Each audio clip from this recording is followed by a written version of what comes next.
I am going to read the Subspace Emissary's World Conquest, which is a Super Smash Bros. Brawl fanfiction that is also the longest work in the English language at 4,061,129 words.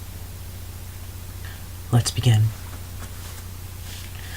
Before anyone says something bad about OCs, the story only contains a single OC through the whole fic. Don't think this OC came out of nowhere, because there is a prequel to this fic, so my OC and the Lucario could be developed, if you want to read it. However, the most important aspects of the two will be briefly shown in here to give you an idea. Also, it would make much more sense if you read The Bond of Aura, so you don't get a wrong impression of this OC, Chris. I've taken precautions about Gary Sue's and Mary Sue's. Oh, with that away. Well, the start of my series begins now with this story. I hope you all enjoy this long story about the struggle of a prolonged fight against the Subspace army. Basically, this is an if version of what would have happened if the Smashers never defeated the Taboo the second time they fought him. I encourage all Brawl fanfic fanatics to read on, enjoy, and review. Disclaimer, our channel or Chris doesn't own anything in the story in future chapters. He only owns his OC. Chapter 1. Start of Disc 1. New game. Subspace, deep inside the Great Maze. It had been a long battle for survival, but he managed to stop the imbeciles from defeating him for real. Taboo, though, had been weakened during the battle. As he floated along the void of subspace surrounded by darkness and swelling purple and blue colors, he reflected on the disastrous end of the battle. Master Hand had shown up right before Taboo could terminate the big group of Smashers. As a last-ditch attempt, the omnipotent Hand used his space-bending powers to recall each one of the Smashers to their worlds, back into the past before they participated in the Brawl tourney in the war against Subspace Army. He then called Crazy Hand, and both of them escaped from Taboo's clutches, effectively putting a sudden end to the conflict for the time being. Unfortunately, not everything was right. Master Hand couldn't manage to save certain Smashers. Roy, Pichu, and Mewtwo had been killed by Taboo in the ensuing battle.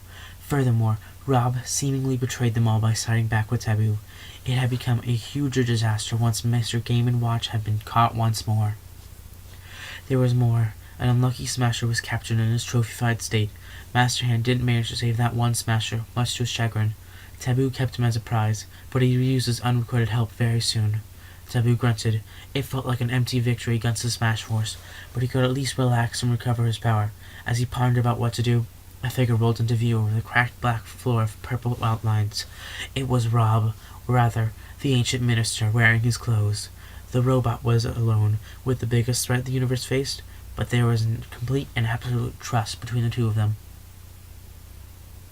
The ancient minister looked at his boss. Lord Taboo, he began, what is your next course of action? Taboo remained silent for a few minutes until he spoke. My next course of action is to immobilize the army beyond this realm, he said. We managed to seize the land down below, even though I was weakened in this big battle. The minister looked down. It is going to take you a lot of time before your powers are back, right? He asked. Sadly, that is the case, Taboo said, nodding, his body glitching a bit.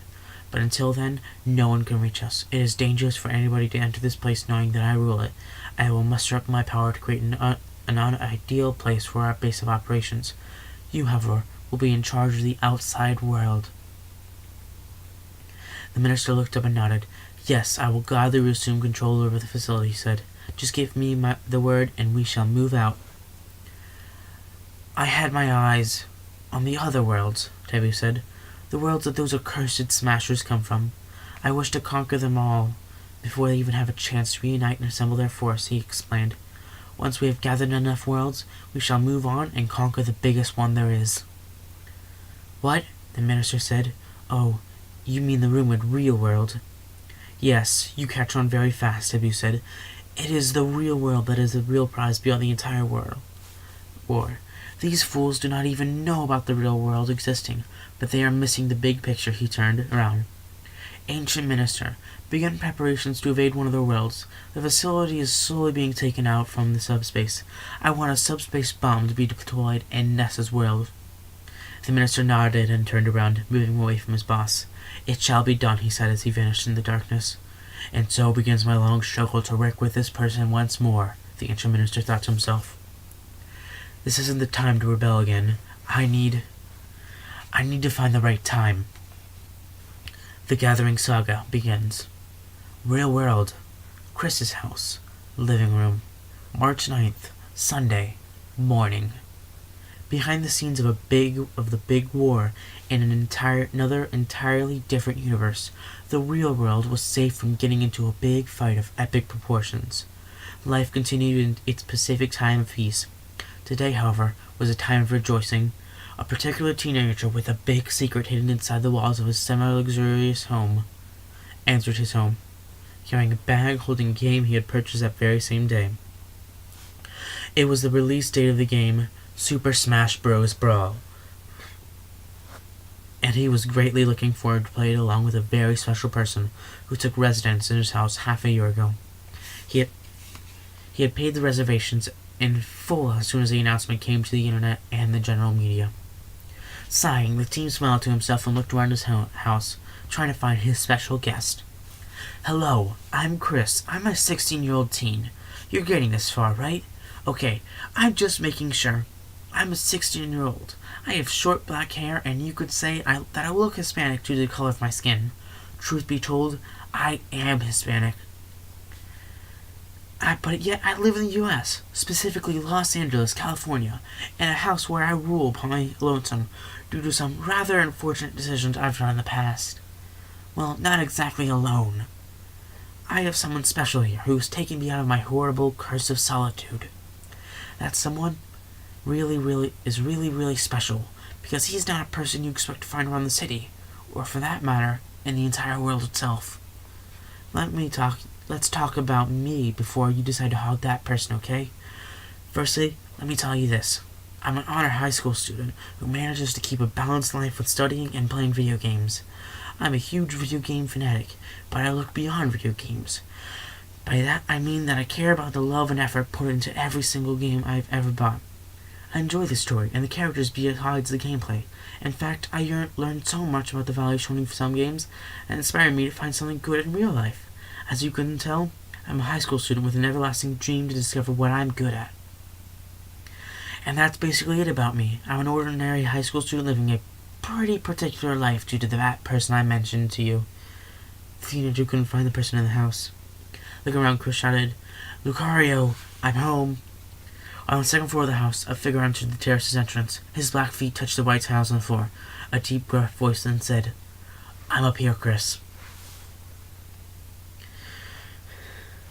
Hearing the sound of footsteps rushing up, the person saw the teen coming up from the stairs, all the while flashing a small smile as he carried out with him the game he had bought.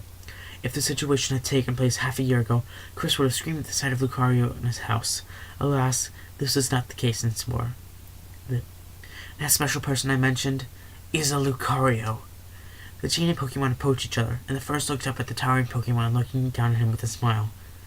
And he's beyond special in many ways than one. One way is that voicing this entire thing in the same voice is hurting my throat. First things first, you're surely wondering how a Lucario like this one appeared in this world. Well, I have no idea how it happened back then, but at the start of summer vacations,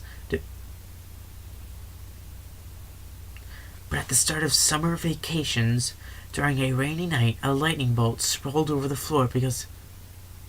A lightning bolt struck my DS down, and from it, Lucario's Pokeball came out. It accidentally opened up and he appeared, sprawled over the floor because he had a fever. When I saw him the first time, I was at a complete loss of words, and I feared that he would rip me apart. Luckily, doing the right decision led me to become acquainted with him. This fanfiction isn't a loss of words.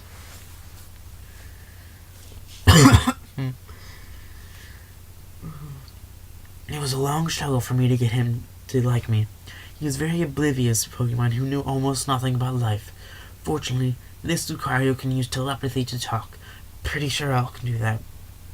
But he can actually speak with his mouth just fine. Doesn't mean he knows how to read, though. During many days in the past, I took it upon myself to look after him by teaching Lucario how to live life while we tried to find a way back to his home. We had lots of fun moments together. I vividly remember his first shower and his first steak.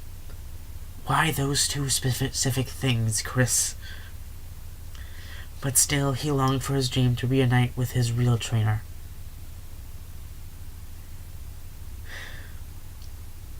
One day he was debating himself what to do with his issue that was being stuck in his world.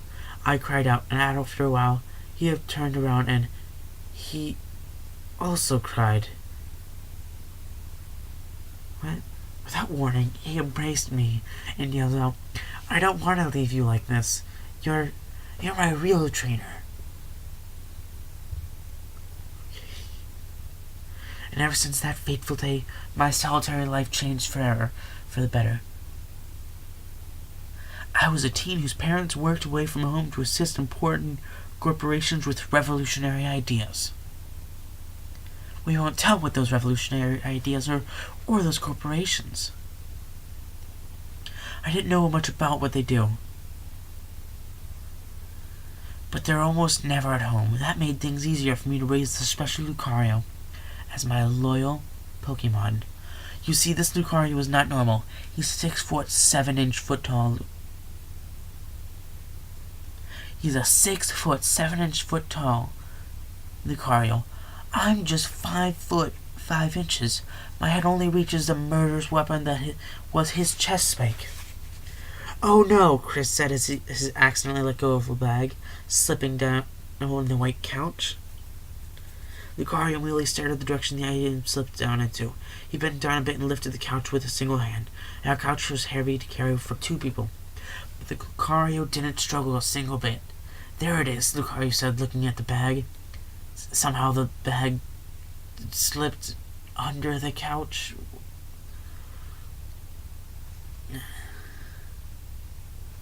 And this Lucario just how happens to have Herculean strength. For reasons unknown, he is surely my world's strongest being there is. Mundane tasks such as cutting down logs with an axe and do some furniture redecorations were easily taken care of with a single hand of his. Despite having the strength of obliterating my house in a single punch, I don't even know if he could do that much, but do you want me to find out? Fat chance. He's an incredibly likable person. He just doesn't have the strength of 1,000 men. He's got a really tough body of steel under a coat of fluffy blue and yellow fur. Yes, I said fluffy. Don't you look weird at me. I remember how a brick fell on top of his head from the 3rd floor's roof to the garden outside. Your house is very unsafe. And he just stared at me while that brick broke apart the moment and landed on his head. Morbidly enough, we were talking that day, and he didn't stop when the brick fell on him. He just talked and rubbed the dust on his head. On top of that, Lucario knows 4 moves. Force Palm, Extreme Speed, Double Team, and even so, and the ever so devastating Aura Sphere. Coupled up with his almighty strength, these moves become, what's the word? Broken. Force Palm releases a rather small blow, but just you wait till that thing goes off. It looks pretty small, yet its intensity was deadly. A tree would shatter into pieces, and there was Aura Sphere. If he wanted, he could make some monstrously big Aura Spheres and charge them in 2 seconds flat. In a world where there are no Pokemon in battles, Lucario had no choice but to enjoy life with me. We never complained, though. We would absolutely enjoy every single second of our time together. Oh, did I mention he was a gamer? I taught him how to be one. And today we're going to waste away our time playing Brawl. That's about it. Chris sighed and went to pick up the bag. One stepping out from the couch shadowed the teen-solid towering Lucario, putting the couch back down to the floor. He looked at his trainer. "Did you find it?" Lucario asked. Lucario, being the oblivious Pokemon he is. Chris then took out the item from the bag and placed the game in front of him. "Yep, I got it," he smiled. "Now I can play it." Oh God, we have to do it now before the shows start later, he said. I'm so excited to play this with you. Lucario nodded and looked at the game. Since you were this excited, He started the game's case. Huh? The teen raised an eyebrow once he saw Lucario giving the game's box a hard look. Lucario, he said. Lucario, what's wrong? You're glaring at the box. There's something wrong with this game, Lucario said, staring at the box. Wrong? Chris asked, confused. I don't know what it is, but it feels evil. Were you watching TV during the whole night again? I told you not to do that. No, Lucario blushed, shaking his head. But Chris. Through Lucario's eyes, he could see a purple aura coming out from the very box. This Lucario was a master of auras. Unlike the normal Lucario, stated in the descriptions, the Herculean Pokemon easily tracked down auras beyond 100 meters. Not that there was any use to this highly developed sixth sense. Lucario only watched from afar how Chris's life developed in high school. However, only the living could exude auras. An item exuding a dark aura was not normal. There's definitely a dark aura on that box, Lucario added, shrugging at an aura, trying to reach out for something. Chris looked worried. Well, I don't really feel anything evil from the box. I believe you, though, he said. But how can an insignificant item like this give out a dark aura? Perhaps we shouldn't put it in the console, Lucario said. I don't want to find out what would happen if something were to come out of it. Chris was used to having a supernatural Pokemon accompany him at all times. It was half a year ago that they met, but there wasn't anything else besides Lucario that happened until he brought up that weird fact of the game box and a dark aura. That dark aura is red, right? Chris asks. Yes. I'm trying to pierce through it to find out more about its reason to have such a thing. But I can't find anything. That's impossible, Chris muttered. You're a master of auras, but you can't discern anything from this? Lucario looked down in shame. I'm sorry, he said, but maybe I need to hone my aura skills even more. No, Chris said, making Lucario look at him. You're a master. There just has to be good reason behind this box giving you that evil aura. You know what? I think we should go ahead and with this and try it out ourselves, he said. Lucario looked a bit dismayed at the proposal. Maybe you're imagining things. No, I'm not, Lucario said, looking a bit serious. But maybe I'm hallucinating a bit. I mean, this is just a game. Chris forced a smile. Then let's get to my room and boot this up, he said. I'm so looking forward to play as Lucario. Lucario grinned a bit. That makes two of us. Dibs on the blue one. What? I don't like the other palettes. They make my species look silly. As the two debated on choosing the bright color palettes, the dark aura that the box contained lingered in the air. Chris's room. Much more of this.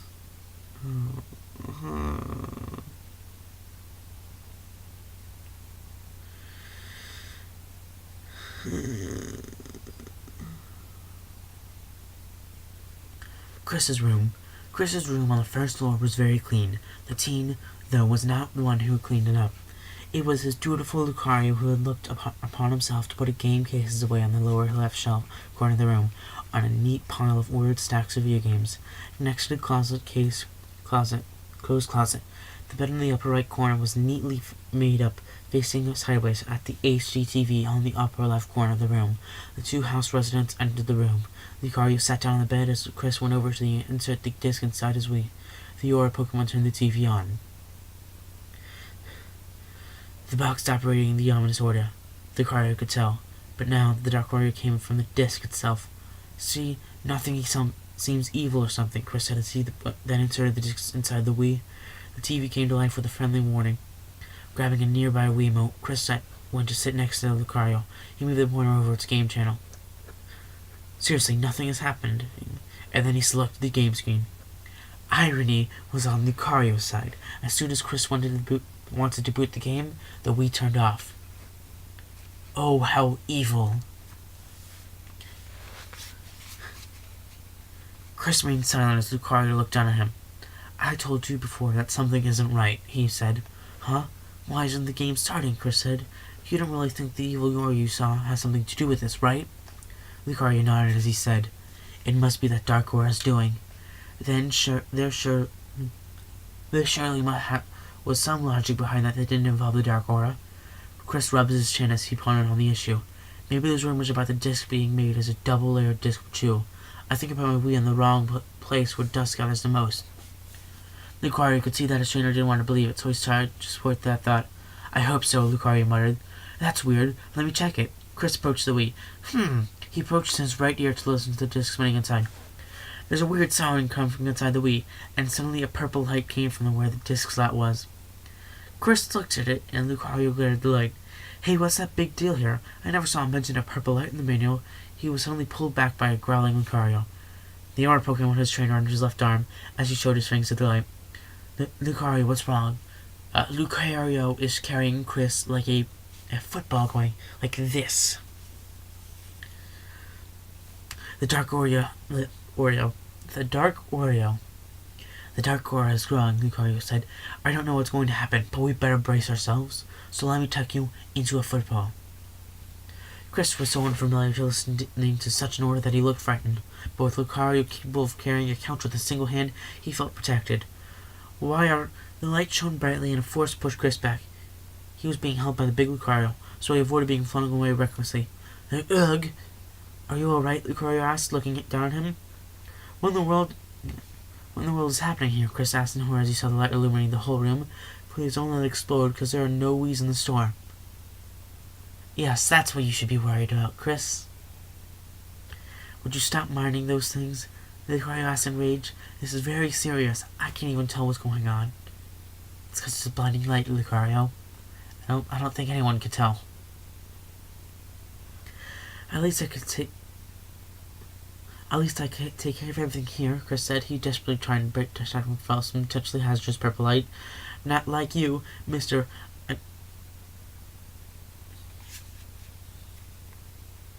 Give me a second. The page died.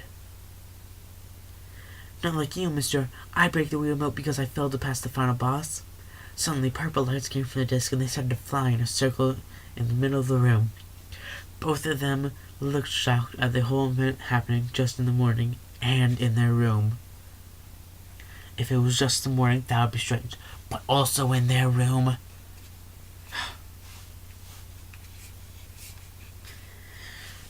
Chris looked horrified while Lucario growled menacingly at the lights. Not even the dawn's light coming from the window could overcome the bright, ominous lights. Okay, this is getting pretty insane. It's taking a long while for these lights to open up, Chris said with a gulp. First my Wii goes nuts, then it shines, then it shoots. Get ghosts out? Is this some kind of new application I had never heard of before?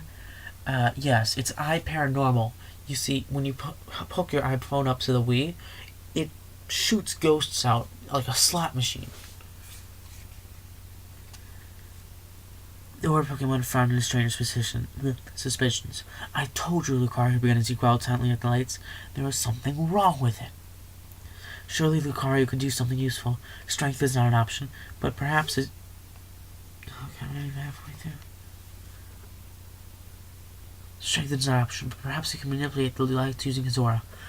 We'll do something about those lights. If my parents ever come back and see these abnormalities, what do you think they'll say? Chris ordered and asked. Too bad. But why are you saying that? Those lights aren't lights. Those are auras. Okay, good. Now get rid of them. I won't ask why I can see aura. But get rid of them. All the purple lights fired to all the video games of Chris's collections and began to grow in purple aura before fading out. Why the video games? Both of them started games that shone purple from time to time, with the lights having seemingly merged into the stack of the games. The intense purple light dimmed down a bit. Two exchanged looks before staring at the collection. Lovely, Chris said, with a bored look after his room turned back to its normal color with the sun's light shining through the window. My game surely got corrupted by purple auras from a new game I just bought from a local store. I'm not getting all of them through the internet either. Lucario groaned with a frown. I told you, something was wrong with that game you got, Lucario pointed out. And yet you didn't do a thing. Lucario looked ashamed. I'm sorry. The team would feel guilty just seeing how powerful Lucario looked down. Chris's eyes looked apologetic, while his lips formed a small smile. He rubbed Lucario's head with care, making the Aura Pokemon look happy. Unlike other Lucario, this one liked that his trainer groomed him from time to time. Okay. It's okay, Chris reassured Lucario. We're going to get down to the bottom of this. Maybe you can pull the auras out from the collection. The Aura Pokemon looked at the collection held in his hands. Chris pulled his hand back and saw the big Lucario glowing with an intense blue aura. Much for his dismay, purple aura without engulfed the games disappeared as soon as Lucario tried to pull them out. No, Lucario muttered. He didn't sense the auras anymore, and then his intense aura faded away. They got away. Chris looked disappointed as he got up and approached the Wii to examine it. Oh, great, he muttered. It just feels like the time you came to this world. Only now it's far worse and confusing. How is it worse? Lucario nodded, but then he felt a blue aura emanating from the Wii itself. Being unfamiliar with this aura, the Aura Pokemon narrowed his eyes. Back away from that thing. A new aura surfaced. What, now this Wii has an aura? Chris asked, and Lucario nodded. He looked to the Wii with a bored look. Good. This machine may as well be corrupted. Heavily corrupted. And my games as well. Lucario, do you know what this means? We have to toss them out to the trash, Lucario asked as he got closer to the video games. I don't want these boxes exploding in the midnight if happened. The teen gasped. You back away from those video games right now, Chris ordered. I'm not going to get them all one by one. Those are my video games for my entire life as well. They have to be just fine. You're asking that after you saw those auras merging into your collection, Lucario gasped, crossing his arms below his chest spike.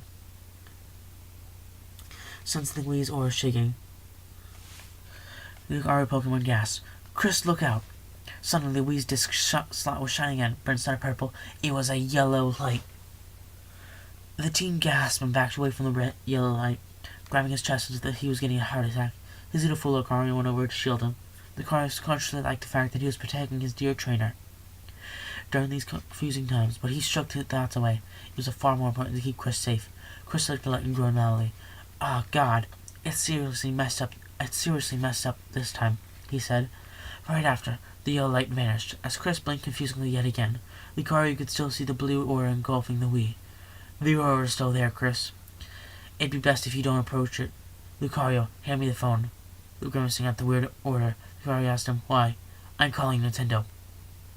Give me the phone. Lucario. Chris, I don't think they know about this, Lucario said, looking away from the trainer simple yet piercing glare. What are the chances of them knowing about this? Let me call Ghost Hunter or War Hunter or... Chris shook his head. What am I saying? They really don't know about this. There are no Go Hunters in this world or anywhere. The Ghostbusters don't exist. Lucario said. Chris gave him an awkward look. You started it, Lucario shot back. His trainer sighed. Despite the warning Lucario had given him earlier, the duo approached curiously to the Wii. Well, do you think it's time to get a new one? Chris asked. It's going to be a real drag getting all that time spent on the video games we achieved 100% completion. That would be for the best, Lucario said. Besides, I do look forward to replaying games with you. Chris smiled. That's a really nice thought. Well, he said. But with you around, it's always bound to be an enjoyable experience. Garg, growled proudly and nudged his muzzle against Chris's face. The teen chuckled heartily as the Aura Pokemon playfully rubbed the tip of his nose on his black hair. Chris then rubbed the Aura Pokemon's chin with affection. Then Lucario looked up with his eyes closed, growling with pleasure. Unlike many Lucario, this one completely enjoyed the idea of being groomed as proof of the strong bond. It gave them a powerful, proud feeling that he cherished a lot. What is it with this grooming? God. Halfway point, we... The two never saw that the Wii shook violently in front of them. In slow motion, the Wii suddenly shot a faint image of the happy team. Once a big shadow loomed over them, the two smiling characters looked up just in time to see two heavy figures abruptly crushing them both on the floor. Whatever happiness had taken place with her was crushed down along with them.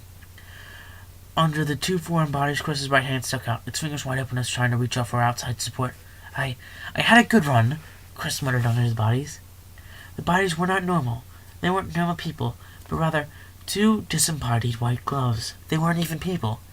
They were two gloves. A right glove and a left glove. From the looks of things, the two gloves were pretty much alive and kicking, judging the fact they were both grunting in pain. The right glove lied down on top of the left glove, unaware that they had seemingly killed the only two owners of the house they entered without previous warning. "Where are we, brother?" the left glove on the right asked casually, looking around at surroundings. "Hey, guess what? We made it to the real world after all. And here I was thinking we were going to end up somewhere nasty that looked like a hot sauna with naked men." The right glove on top floated up, looking around the room.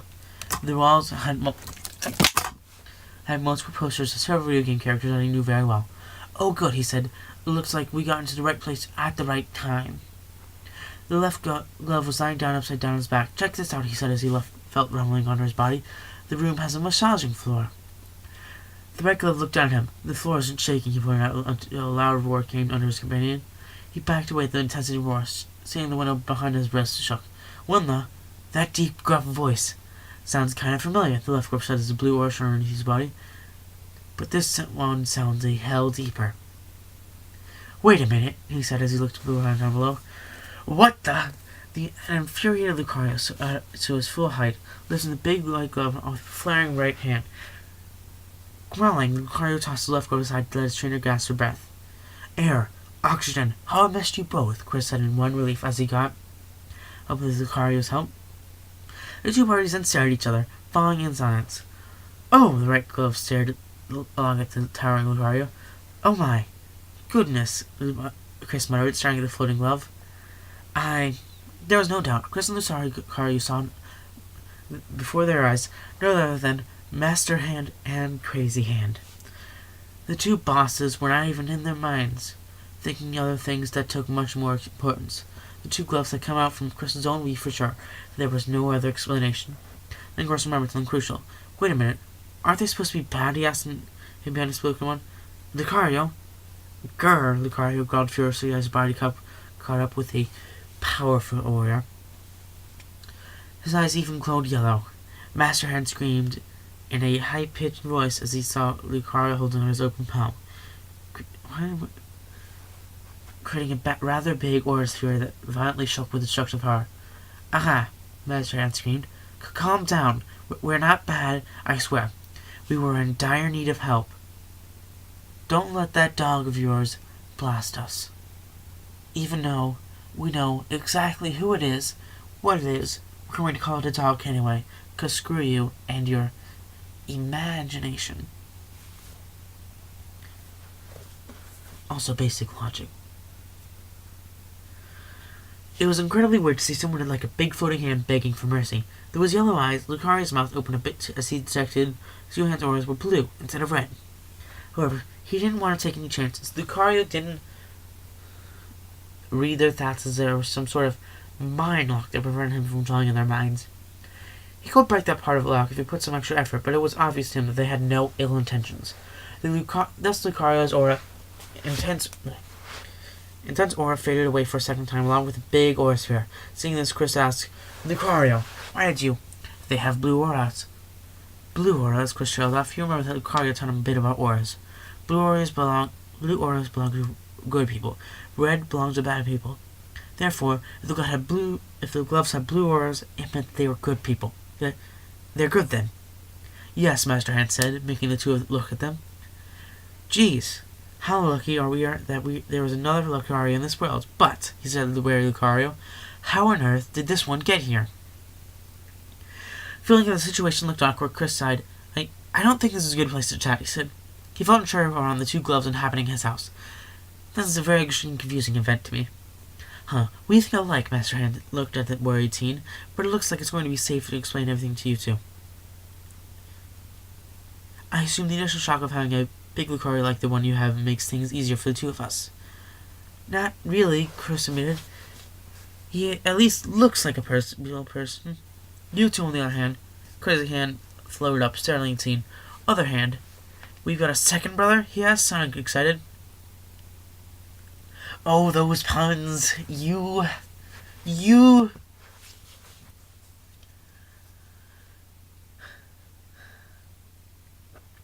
Master Hand chuckled nervously as the duo stared at them with weird looks. Before I move, let me tell you about this. He's my insane brother. That's why he's called Crazy Hand.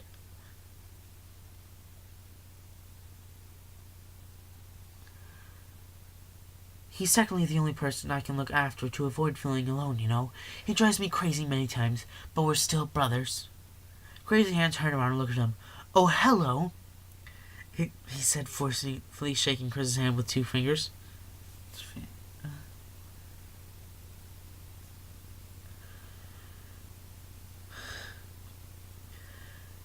Nice. Lucario's glaze shifted. Nice to meet you, my first human from the real world. We're gonna be best friends forever. Is there gonna be BFF bracelets? His brother slapped his wrist. Is a glove. He doesn't have wrist. We need to make a good first impression. Whoopsie daisy. Whoopsie daisy, the insane hand said. Sorry. Master Hand looked at them with a frown. Look, just don't get too close to him, or else you might experience severe massive damage one way or another, he said. Chris cautiously moved behind Lucario. Where am I? Good. Okay, final stretch. Living room. The teen never thought that it was going to become possible to have 2 extremely unlikely guests in his humble abode. If things weren't crazy with Lucario, they were crazy with 2 disembodied hands floating around in midair. Chris closed the curtains from all the windows just in case an unlucky person with a weak will happened to scream their heads off. Then, Chris sat down on the sofa, while Lucario remained standing up at his side as both hands were in front of them. Master Hand was admiring how lustrous the living room looked like. On the far left corner there was a chimney facing some couches and a table, which was standing in front of a big flat-screen TV. On the other right corner there was a dining room that faced the kitchen counter further up. Along the walls, several photos and other decorative furniture adorned the light gray walls. Oh, good, Master Hand said as his brother sat down on his rest on the opposite couch facing the duo. I'm happy to know we got the one with the nice-looking house. Thanks, Chris said. I do my best to keep this place clean while my parents are away. Oh, the Hand nodded. Hey, buddy, you're one of those who, I see, he said. That makes kind of things easier. The teen nodded, interlacing his fingers over his knees. First off, Chris began, my name is Chris, and this is Lucario. Lucario responded with a silent growl. He won't kill you, Chris reassured the hands. Lucario sided with a small frown. He wants to kill you. He just won't. Okay, nice to meet you, Master Hand said. I'm Master Hand, and this here is my pretty insane brother, Crazy Hand. Hello, Crazy Hand said. Don't mind if I take this couch as my bed. Chris grimaced a bit, but he knew things weren't going to stay like this any longer. He saw that both hands stared at him. If it was easy to tell that apart. Their bodies were facing him, so he had a feeling that he was being watched. I don't know what to ask first. Come on, Crazy Hand said. You have something, don't you? Chris got something to talk. I got something. Before you came here, there was this weird event where Purple Orb came out of my console and entered into my video game collection. He raised an eyebrow. Do you know anything about that? Master Hand cleared his invisible throat before speaking. Those purple lights were surely the Subspace army spreading their reach. The culprits for invading the Smash Bros. Universe, he exclaimed. The two blinked at him. The disc you got, Chris, happened to harbor a wide-open universe and had its own fair share of issues. What that, Chris trailed off. You didn't say that I just so casually picked some kind of corrupted copy at my local store? How does it even make any sense? Hello? 6-foot-tall Lucario? Crazy Hand said. That, Chris exchanged glances with Lucario. I admit we already went through something of the sort before, but this is just too much, he said. What are the chances that the people who manufactured that single copy of the game knew about this? I don't know about that, Master Hand said, dismissing the teen, but the thing is, things are happening. It was, how you say, destiny working by itself. Yeah, I do work by myself. Oh, don't give me that, Chris trailed off until he saw that Lucario was giving him a worried look with his red eyes. You believe in this kind of destiny, I imagine. Lucario nodded.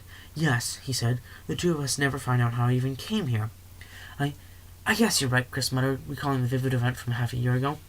Still, this makes even less sense. He looked up at the other hand. It's just too much for me to believe that I'm living through this.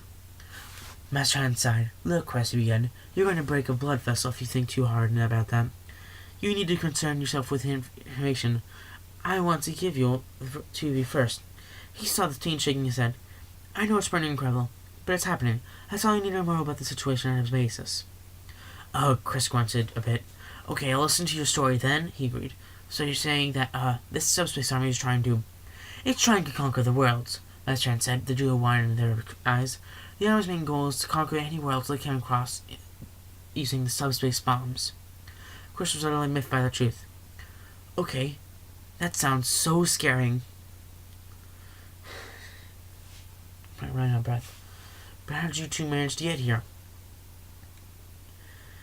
Lucario asked suddenly. For that matter, since Chris and I already spoiled ourselves of the plot of the game, where are the others?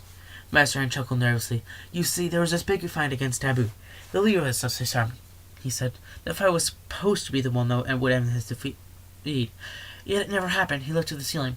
Taboo was weakened due to some outside help, but he managed to fight back just fine, which ended up with us losing the battle.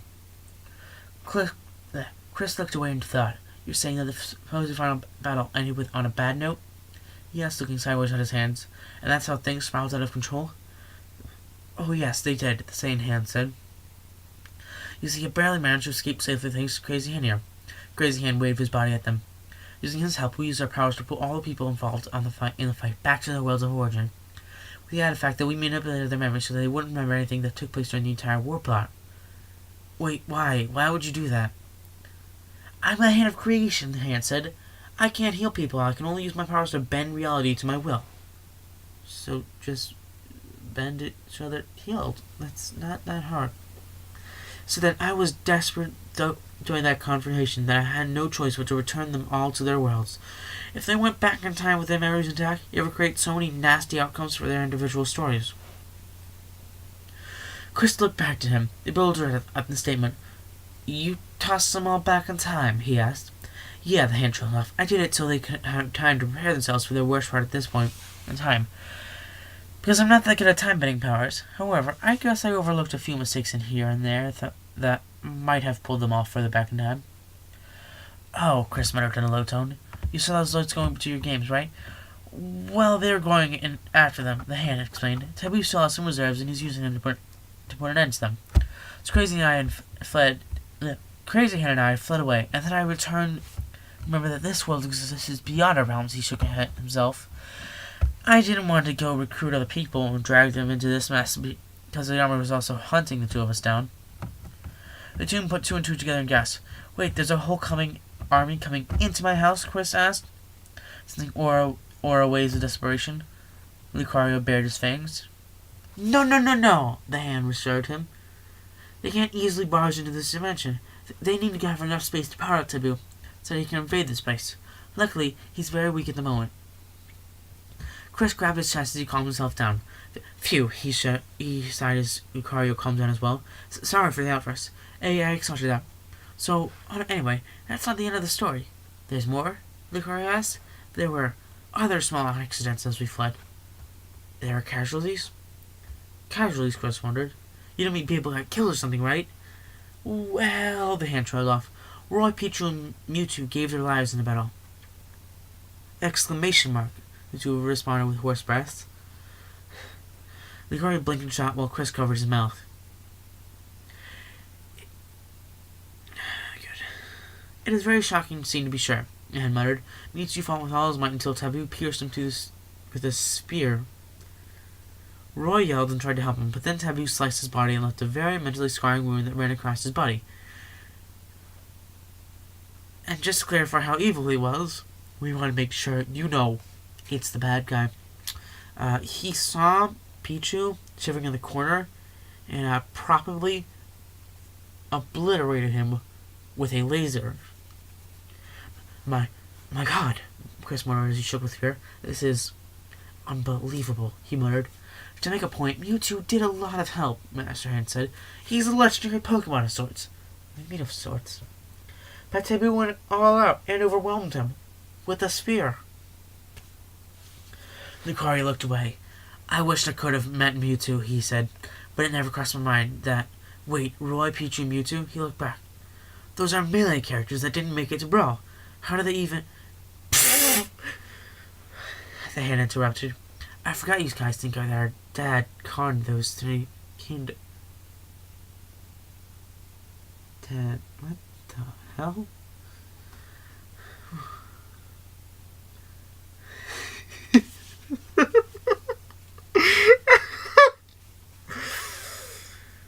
Sakurai is their father. Well, I took it upon myself to keep them around for the Brawl era, he exclaimed. Besides, there's a whole new world out there for the tourneys I even won as a decade ago. You guys know about it for sure, right? The first Smash Bros. Tourney, the Melee Tourney, and the cancelled Brawl Tourney. Prior to end a contract with one of the Smashers. That's all I like to call the participants, mind you. The ratings I get would take a long fall down. It sure felt like a serious conversation that turned into some kind of advertisement. What? Chris asked. What do you mean by tourneys? What kind of barbaric name is Smashers? You have a show? And more importantly, you have a father? I'd like to know what that one is too. Let me answer every single one of those questions, the hand said. Yes, I'm the boss that runs all those tourneys. I pitting the universe's greatest personalities to pit them against each other for a fight for supremacy. Smashers doesn't sound like that barbaric to me. I make a living using those tourneys to gain me some hard-earned money. He took out a photo and handed it to him. Where he took out that photo was a fine topic of wild mass guessing. And this is our dad. He looks pretty cool, don't you think? Look at that young face of his. Chris and Lucario stared with morbid looks at as a photo of Masahiro Sakurai walking down a red carpet, saluting an audience in front of a concert. One of Lucario's eyebrows twitched. This is an anime. What do you think, Chrissy Hannah asked? I think I got his looks. This is...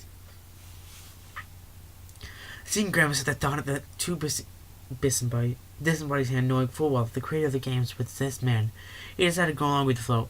I would really like to meet him one day, Chris said, forcing a smile as he handed the photo back to his hand. They don't even look alike, he thought. The Aura Pokemon wanted to make sure that things looked serious once more. Why are you here? Lucario asked. We know that where you're on the run, but what did you hope to accomplish by running into this world? We're here because we want to help in the order to fight them back, Mr. Hand said. Do you want to call the police or the Navy or the Army? Chris asked with suggestions. The two of us are very busy people. We are? Lucario asked. Yes, Chris hissed, even though Chris is a human and cannot hiss. He's not a snake. Mr. Hand groaned. Well, hey, I wasn't talking about that. I was talking about recruiting a special human, he said. Lucario, Chris didn't even like what was going. A human I could convince to take on about the task of reuniting the teams for final confrontation against Taboo while ensuring that their worlds are safe from danger. He folded over to Lucario.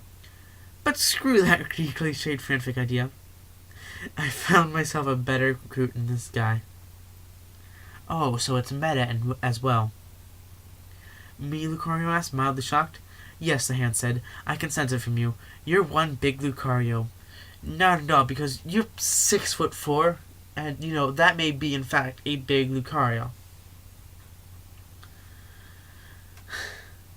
He rejoiced. I saw how you lifted my brother with bare hand alone. That just means you're very, very special. With that and you on my side, gathering in the group will be an easy task. You were thinking how to recruit some headstrong boy who doesn't do well at school, but is an expert at video games. That's a sad waste of time. Let me tell you. Don't worry. We got a boy who's doing well at school, but also a master at video games. It's different.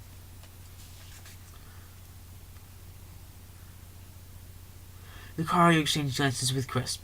Teen looked worried. You mean to say you want to take Lucario with you? But I can't, Lucario said to surprising Teen. I can't leave Crisp behind knowing that he's going to be alone. Lucario, Chris muttered. Master Hand groaned. Ah, no, I knew this was going to be too easy to be true, he said. Let me guess, you two are inseparable, one another, and not leave the other behind. Yes, Chris frowned weakly, but once he looked at Lucario small, there's a sudden change of heart. And that's why you're not just taking Lucario for yourself, he stood up. I'm coming too. This is an anime. The thief gasped at the teen's decision. What? Master Hand said. That's not what I had in mind. Just a moment, you looked like you wouldn't want to take part in this. What made you change your mind? You don't look like a fighter unlike your superbly strong Lucario. Chris looked down, debating himself if it was a good idea to speak out his thoughts like that so recklessly.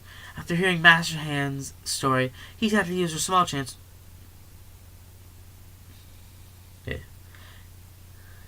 help in some way. It was obvious the great guy was coming to break into this world to conquer it.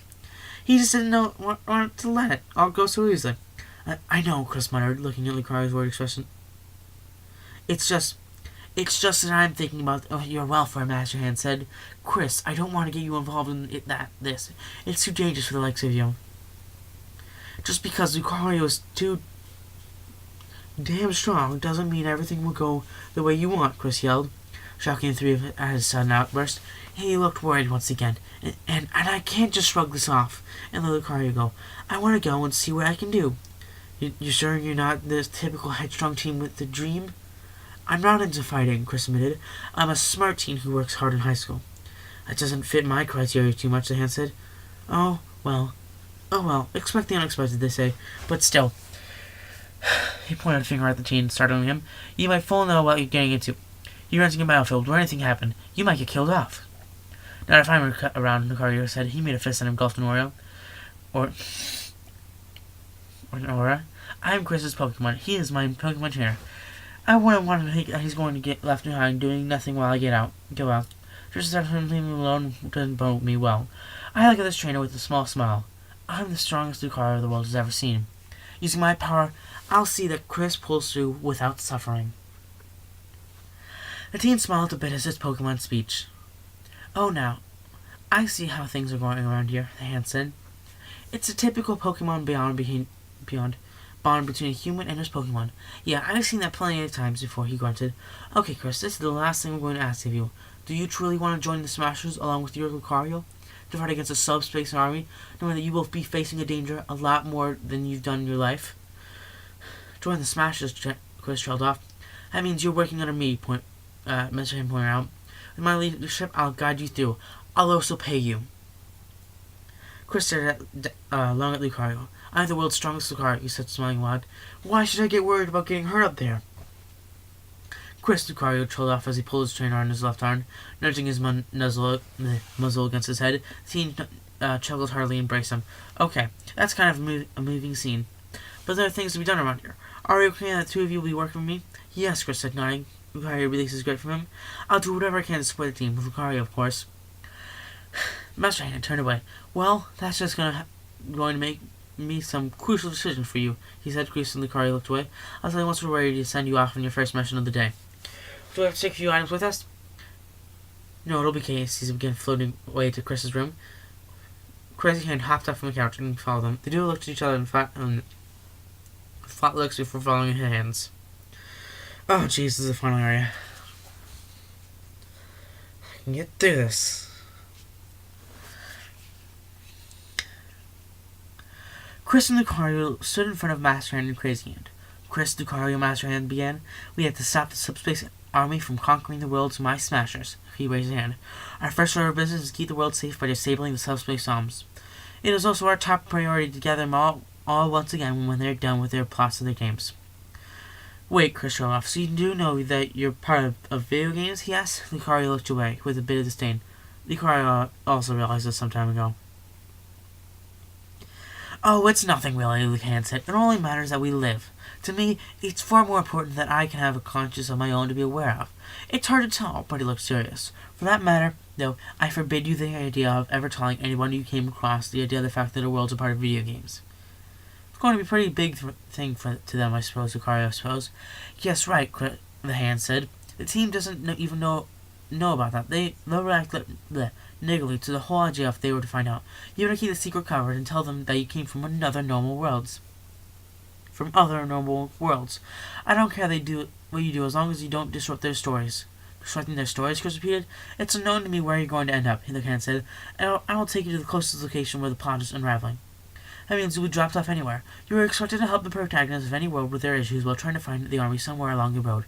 It's clear that the army doesn't want to chase them down, so if you stick with them, you're bound to protect them. Do not stray away from their stories, though. It is not recommended that you make some alterations. It's not recommended that you make some alterations for better results. How will we know when the mission is completed? Chris asked, concerned. I'll contact you as soon as I can, Master Hand said. Any promise beyond your imagination. I can see very well how you're doing by yourselves. For the time being, Crazy Hand and I will take residence in this house, avoiding people from seeing us from the windows, of course. Lucario grimaced. You better not cause any stupidity in here, he warned. I don't want to think what would happen if you get out. We won't want to do that, Master Hand said as his brother shook himself. It is a safe place for us to hide from the army. But how can we go to the other worlds, Lucario asked. Master Hand saw a Wiimote on the bed and pointed at it. He fired a yellow light at the control and it went in front of Chris and Lucario by floating midair. She stared at the control. And more of my belongings corrupted, Chris gasped. Chris sighed. This is not corrupted, Master Hand yelled before coughing a little. Use it, so this control is the key to go to the other worlds. What? You did something to my control? Your control has been modified to open portals, Hand pointed out. Point forward and press the A button. Move around a bit, motion controls. The team could hardly believe that this was happening, but he did as he was told. Charlie, pointing at the control forward, Chris's doubtful thumb pressed the A button. Suddenly a trail of light shot out and seemingly crashed against the empty air. A small shining dot shone before the two, and then it started to grow into a big circle. When the big circle was 7 feet big, the sail swirled with bright colors inside the majestic abnormality. Chris yelled, backing off from the vortex. It was warned to see that nothing was getting sucked into it. Yeah, that's the initial impression, Master Hand said. What you see before you is a portal that will take you to Ness's world. I have sensed that the army's first target is Ness. I want you to brand with him at the point where he's at and convince him to let you join his team. But what if he doesn't let us join him? Lucario asked. Bug him a little more, Master Hand said. Try to do your best to convince him. He's toast if he gets targeted out of nowhere while walking through a city. Use him, I only hope to see them safe. He saw Chris looked unsure. Having second doubts now, what, Chris?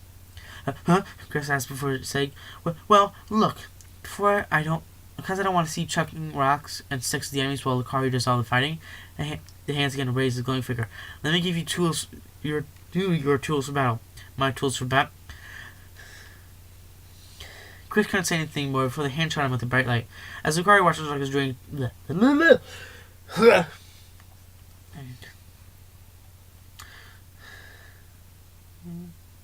Lucario watched the chocolate strain bodies glowed. Chris felt a funny sensation, however. It was felt not feeling as he never felt before.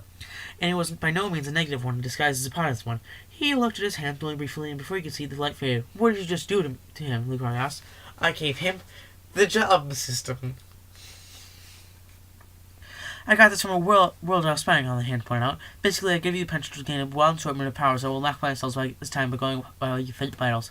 In short, let's just say that you're going to be a carbon copy of Smashers. You're basically going to get jobs that will resemble them powers and appearances. For example, someday you'll get a job that will give you a copy of Ike's clothing along with the sword Ragno. There won't be any radical changes done to your body, though. You won't get pumped abs. Chris thought about the anti-op system, but he was still not sure if it was such a good idea. Obviously, the hand had spied out on the Final Fantasy series. And think about the system himself. Wait a minute, Chris said. Realizing, how do I change job? Oh, it's simple. You just have to imagine the job you want to change to in your mind. But the problem is, you don't have a single job at the moment. What? You're sending me into a foreign world without a single job? I'm testing you, the hand said. This is a test you prove yourself, Chris. Are you insane? Chris asked. No, the boss bluntly said. Look, I do things around here pretty seriously.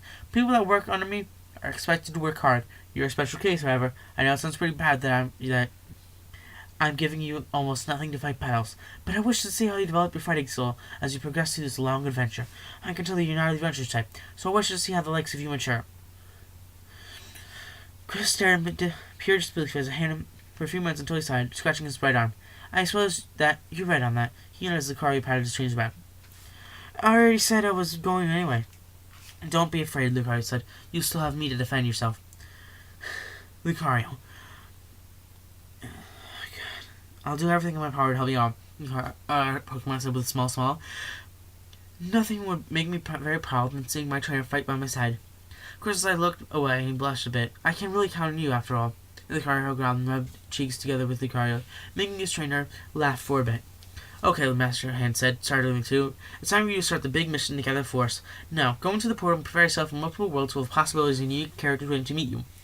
Meeting other characters, Chris muttered, a sincere smile forming on his lips. He started down the portal in front of them. Curiously, the team and Pokemon stuck a finger or two each into it. I don't feel so good just entering through this thing. The team never expected the right hand to push themselves into the portal without previous warning. The portal then vanished once they were gone. And off you go, Ezran said. He chuckled and looked at his brother. I should have said that before I pushed them in. Oh well, I hope they'll do just fine. And what if they don't do well and end up just getting killed? Crazy Ken asked. Pish posh, brother, Master Hand said. Things will work out just fine for the moment, though, he looked on. We need to give them a big surprise once they're done with the mission. You mean? Yep, we're going back home and doing some special arrangements. Master said, I forgot that the Smash Mountain Mansion is all alone without any guests. I can't wait to see the look on their faces once they come back and see our base operations. Assess is not going to be enough. The hands kept hugging each other while keeping track of the 2 new Creed's progress from the first world. To be continued. Next chapter, Bound to a New Earth. Do you want to save your data? Yes.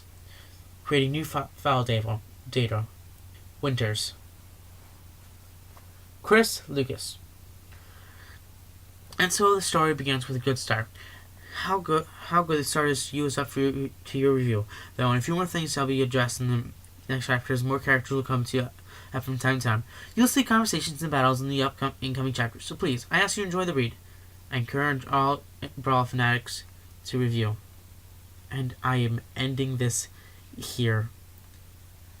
Wow, that went on for so much longer than I thought. And that was chapter 1.